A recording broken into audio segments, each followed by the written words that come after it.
Hello guys. So सर्वांना नागपंचमीच्या खूप खूप शुभेच्छा. तर आज आम्ही बनवणार आहोत पातोळ्या. सो मी तुम्हाला आज त्याची रेसिपी शेअर करणार आहे. तर चला तर बघूया आपण पातोळ्या कशा बनवायच्या. सो पातोळ्या बनवण्यासाठी मी आधी त्याचं सारण बनवणार आहे. सो त्याच्यासाठी मी घेतला आहे हा गूळ, किसलेलं खोबरं आणि थोडेसे ड्रायफ्रुट्स. हळदीची पानं. सो इथे मी ऑलरेडी हळदीची पानं अशी घेतली आणि त्याला धुवून ठेवलं आहे. सो आपण आधी सारण बनवायला घेऊया. तर चला आपण सारण बनवूया. तर आता आपण बनवायला घेऊयात सारण. सो त्याच्याने मी एक पॅन घेतला आहे. त्याला आता आपण गॅस पेटवून त्याच्यामध्ये थोडंसं तूप ॲड करूया. मी 2 चमचे तूप ॲड करते.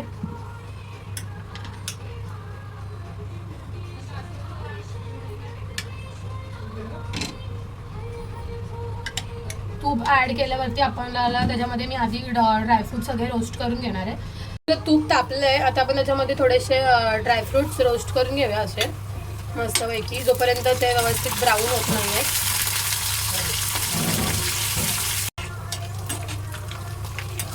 काय बघा, आपले ड्रायफ्रूट असे मस्तपैकी रोस्ट झाले आहेत.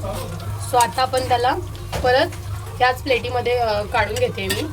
हे बघा, ड्रायफ्रूट असे मस्तपैकी रोस्ट झाले आहेत. सो आता आपण ह्याच्यामध्ये खोबरे टाकून घेऊयात.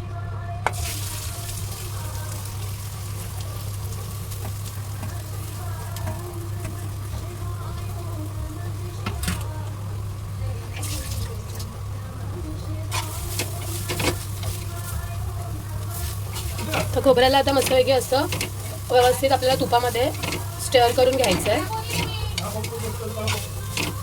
घालायचं आहे.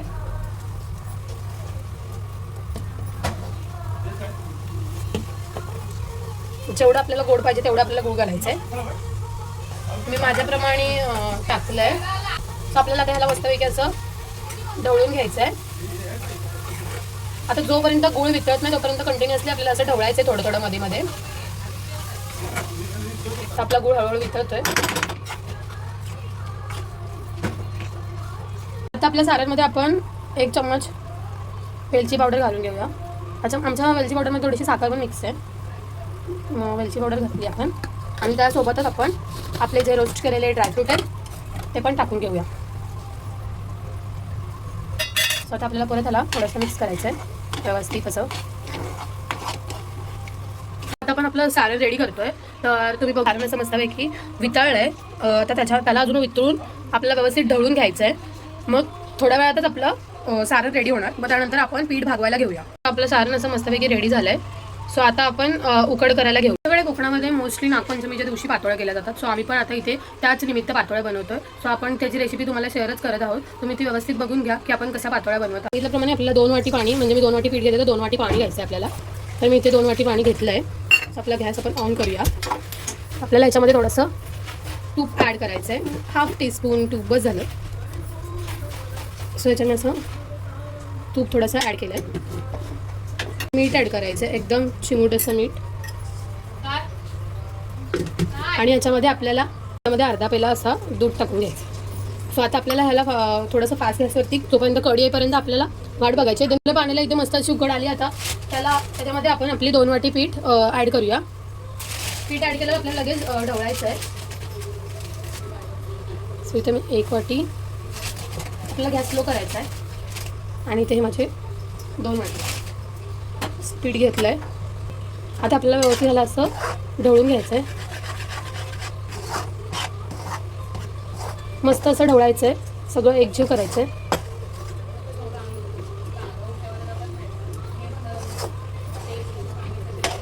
त्याच्या गुठल्या होणार. नंतर आपल्याला ते व्यवस्थित पाणी आणि तूप लावून नंतर मळायचं आहे एका परातीमध्ये घेऊन. आता आपण आपला गॅस बंद करून त्याला एका परातीमध्ये काढून घेऊया. तर आपल्याला आपलं हे जी उकड बनवली ती या परातीमध्ये ट्रान्सफर करून घ्यायची आहे.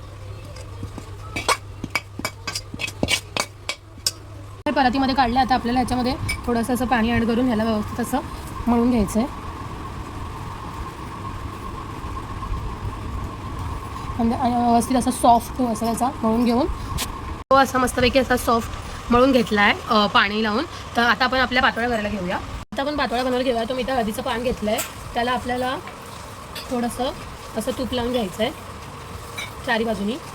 आणि आपला हा जो आपण सॉफ्ट मळलेला आहे त्याचा असा गोळा घ्यायचा आहे. त्याला मस्तपैकी असा थोडंसं पाणी लावून हातावरती असा मस्तपैकी मळून असा सॉफ्ट असा करून घ्यायचा आहे. असा व्यवस्थित असा आपल्याला त्याचा असा गोळा बनवायचा आहे. असा असा गोळा झाला आपला की त्याला असं ह्याच्यावरती ठेवायचं आहे आणि थोडंसं हाताला असं 3 बोटाला पाणी लावून आपल्याला असं टॅप टॅप करायचं आहे आणि चारी बाजूला आपल्याला पसरून घ्यायचं आहे व्यवस्थित. असं जास्त जाड पण नाही आणि जास्त पातळ पण नाही ठेवायचं. आता मस्त अशी आपली पातोळी पाण्यावरती थापून घेतली. पण थोडंसं असं सारण घेऊन मधल्या भागामध्ये असं ठेवायचं आहे व्यवस्थित. थोडंसं अजून ॲड करूया सारण. असं मध्ये व्यवस्थित लावल्यावरती आपल्या या पानाला असं फोल्ड करायचं आहे आणि जे हे कॉर्नर्स आहेत हे सगळे आपल्याला प्रेस करून घ्यायचे आहेत व्यवस्थित असे. हे बघा, जर बंद होत नसतील तर ह्याला बघा असं थोडंसं आपण पाणी लावून इथे जरी असं लावलं आणि टॅप टॅप केलं तरी ते आरामात तुमचं जॉईंट होऊन जाईल.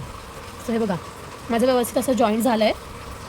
सो त्याला मी आता असं अजून थोडंसं प्रेस करून व्यवस्थित त्याचे चारी बाजूला त्याच्या किराणा असा दाबून घेते. सो आपली पहिली पातोळी रेडी आहे. ह्यानंतर आपल्याला व्यवस्थित 1 बाय 1 आपल्या सगळ्या पातोळ्या रेडी झाल्यावरती आपल्याला स्टीम करायच्यात ह्या. मग आपल्या पातोळ्या खाण्यासाठी रेडी झाल्या. तर गाईज इथे आपल्या पातोळ्या आणि मी 2 मोदक बनवले गणपती बाप्पासाठी. जो इथे पातोळ्या आपल्या झालेल्या आहेत. आता इथे आपण पाणी ठेवलं आहे, त्याच्यामध्ये हळदीची थोडीशी पानं कापून टाकलीत आणि वरती चाळणी ठेवली. आता आपल्याला हे ह्याच्यामध्ये ठेवायचं आहे आणि मग आपल्याला मीडियम फ्लेमवरती 15 मिनटं आपल्याला ठेवायचं आहे.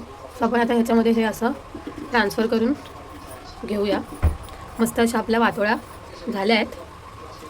आता ह्याला आपल्याला फक्त स्टीम करून घ्यायचं व्यवस्थित असं. आणि आपले हे बाप्पाचे 2 मोदक. कसं वाटतं गाईज मोदक? मी बनवला आहे.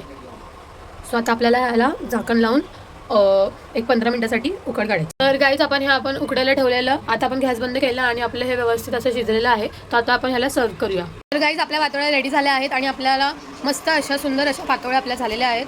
सो चला तर मग आपण ह्याला आता खाऊन बघूयात आणि कशा झाल्या ते नक्की रेसिपी ट्राय करून बघा आणि कमेंटमध्ये नक्की सांगा की आपल्या पातोळ्या कशा झाल्या. तर भेटू आपल्या पुढच्या व्हिडिओमध्ये. बाय.